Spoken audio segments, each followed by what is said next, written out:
So ayan siya pre, walang internet. Bali, ang nakalagay dito yung ano, yung talk and text na may unlimited data na 649 yung 1 month. So wala siyang internet, ayan. Ito, kahit dun sa ano niya, 192. 192.7. Ayan. Ayan. Ito, meron naman ay. Ayan yung statistic niya.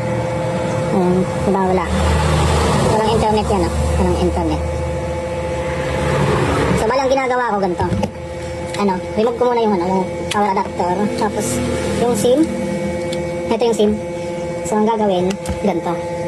So, since bypass to, ilalagay dito sa ano. Ilalagay sa cellphone na may 5G network. Ito. Ayan.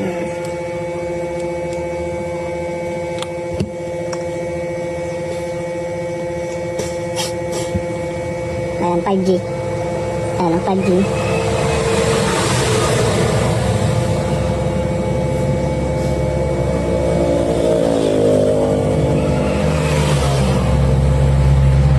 Ayan, may internet na siya.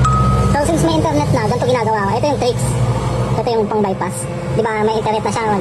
Ano, pagka nakapag-browse na yan, nakapag-browse na, or nakapag-loading na ng YouTube, ganito ginagawa ko. I-flight mode mo. Flight mode. Kumbaga parang maiintak yung IMEI niya dito sa SIM. Parang magiging bypass siya. Tapos sabay mo kunin yung ano, pagka na-flight mode mo na, sabay mo kunin yung SIM card. Ayan. Tapos sabay ilagay dito sa ano, sa Wi-Fi. Ayan. Check natin.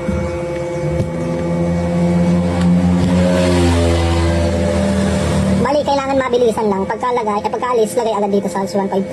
Natry ko na rin to sa H155. Bali, ang hindi lang talaga gumagana na tricks, yung ano, yung unli data na tag 700, yung ano, yung unli data 5G, tapos plus NSD, yung pang 5G and 4G na ano, na load. Hindi yung unli data na isa. Ayan, di ba ano na, may signal na. Check mo. Ayan, di kasi nalabas na.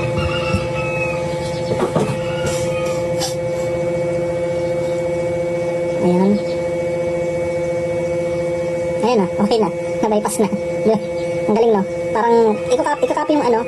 Ewan ko anong nangyayari dito. Siguro, nagiging intact yung IMEI ng device. Or, ewan ko anong ano nila dito eh. IMEI siguro. Kaya nagkakaroon ng internet. Ayan, no? Pero ang ano nito, pros and cons.